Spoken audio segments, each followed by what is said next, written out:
All right, video, second video, because as I watched the first one, I was like, okay, I got to put these little tidbits of information in there. Okay, so anyway, I just came from going to see my client. He is recovering from a virus, and he is TIRED, just drained. So I've made the decision to not push the envelope and try to get him up and, involved in activity. He literally was lying in bed. So sometimes you gotta know your people. And in any case, this video is long overdue. I'm sorry I haven't been on. I've been incognito for a minute, but of course I'm here today to encourage you about getting your loved one out of the four walls. I want you to imagine, starting right now, that you no longer can get out from your home. You can't drive anywhere. You can't go to get coffee. You can't go shopping.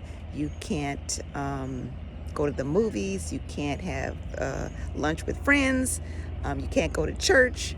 You see where I'm going. You can't. All of your activities are surrounded by whoever's taking care of you and what they are willing to do. Now, I'm a first for people who are taking care of their loved ones from home. You can try a few of these things, but know your person. If they work better in the beginning part of the day, definitely do it at that time. If they are on medication, make sure they have taken their meds beforehand. If any of those medications cause them to be droopy, loopy, or what have you, I would suggest you not trying to venture out until that goes away or they're more alert. All right, so I've made that mistake. In any case, you can start off with something like McDonald's. Let me backtrack. First of all, let me tell you, you're going to need a lot of patience and compassion and love in order to do this.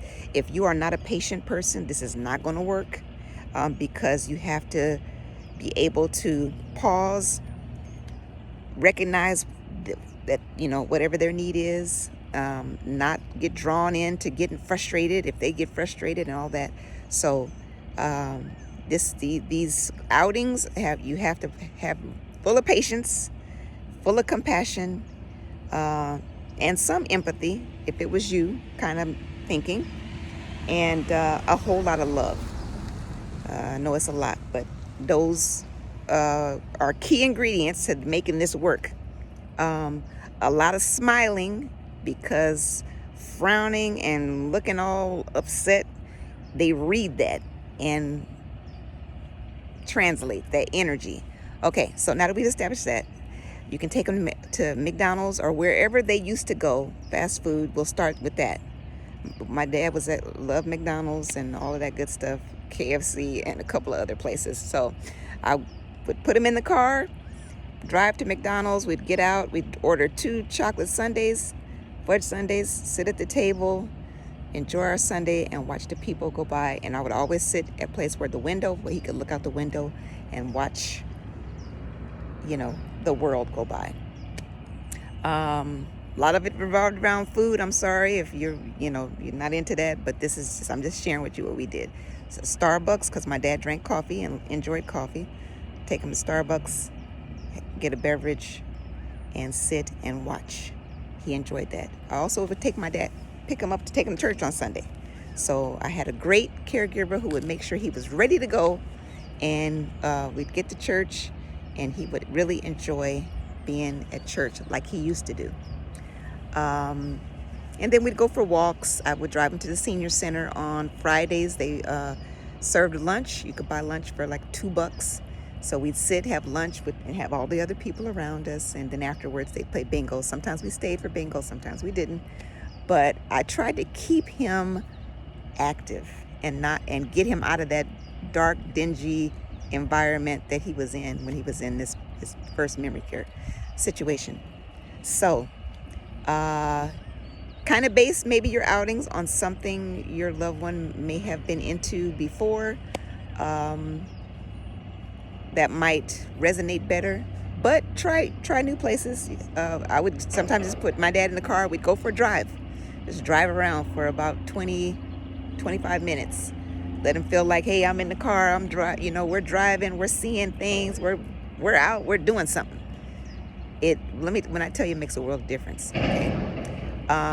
When I worked at this one community, and the activities director was absolutely amazing and super adventurous, and she told me we were going to take the residents out every Friday. I thought, okay, this is going to be interesting. When I tell you, we went everywhere. Museums, we went to parks, we went to restaurants, we went to the aquarium, Butterfly World, Animal Sanctuary. We even went, I'm in Arizona, and the LDS, the Latter-day Saints Church, does a big Christmas display at one of their locations. We took a group to that, a night for the lights. And when I tell you, we walked across, you can look it up. It's in Mesa, Arizona. Anyway, we were adventurous to do that one. It worked out pretty good. But it was you got to make sure you have enough staff with you if you're taking them out of the community. So it would be me, activity assistant, my activities director, and the caregiver. All right, so don't put yourself in any situation where you are not equipped. So if you're a activity assistant or whatever watching this, and you want to do something like this, if they don't give you staff to an extra staff member or enough staff, you have to gear how many people you can take based on how much staff you have. So anyway, we got them out a lot into the community, and they absolutely loved it. It was like being normal, going out to restaurants, sitting and eating, ordering your food, watching the people go by, interacting with each other. It was amazing. When I tell you, my eyes were opened by that, doing that every week, and seeing them and seeing how much they enjoyed it and how full of life it made them feel. We can't just keep them in the four walls. I know it's a challenge, can be very challenging. But for those of you who can and are willing to try a few small things to get them out in the world where they used to be, to get them out of the four walls, out of the dinginess of some of these places that have the lights all turned down dark. And let me stay focused here. In any case, the same way we like to be out, fresh air in the community with the trees and the birds and the sunshine, that hasn't changed for them. And while they may not be able to communicate that to you, at their heart, they need that. Their body needs that. We are built to be out in nature. You ever notice how calm you are when you go out to the park and you're just walking around and everything's calm and peaceful? I believe they had that same experience when they get out of those four walls. So I encourage you to figure out some way to get them out. If the weather is conducive, even if you could take them out and just walk to the corner and back, or walk to your neighborhood park, or maybe you don't walk, maybe just take them for a drive.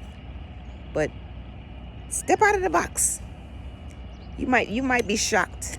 It may shock you and bless your heart when you see the response when you take your loved one, your residents, whatever the case may be. Go out, get out. Bingo's good, music coming in is good. All those activities are great, but again, imagine if that's you and you cannot get out into the world. We take our dogs for walks, and we put them in the car. We take them to get pup cups, and take them all the other. I see dogs everywhere. So I know it's not a good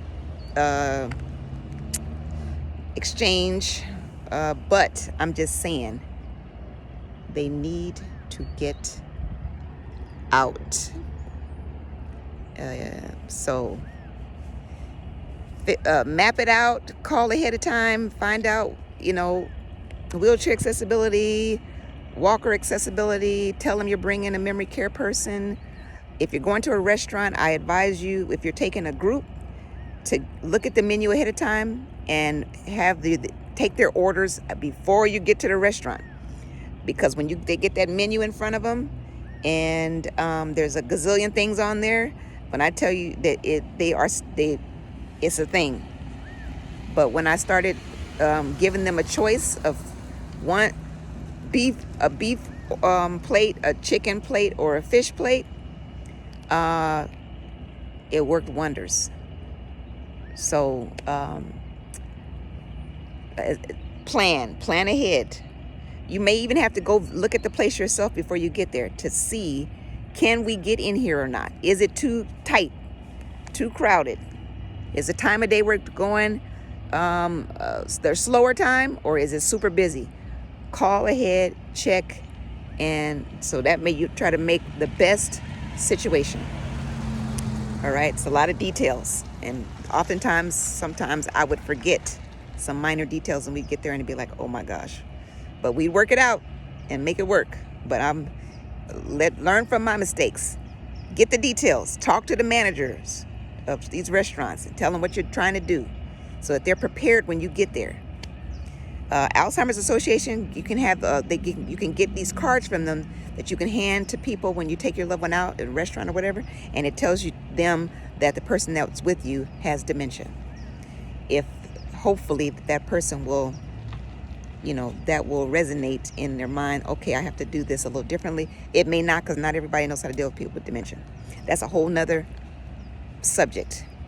Hey, if you're out there and you want to start a restaurant, how about doing a restaurant for seniors with training your staff to deal with people who have memory issues, who have dementia or Alzheimer's. I say dementia or Alzheimer's. Alzheimer's is a type of dementia. We're not going to get into all that today, but with the way this thing is going and the number of people who are getting this, our community people that work in our community are going to need some training, because you're going to come across people, even people who are still driving and doing things on their own, who have memory decline. So, in any case, let's get the people out of the four walls and into the world. All right, that's all for now. I hope something in this video will help you to take better care of your loved one, do better, be better, and to make their life more enriched. They can thrive even with dementia. So, this is your girl from The Active Life LLC, signing out till my next video. Have a great day.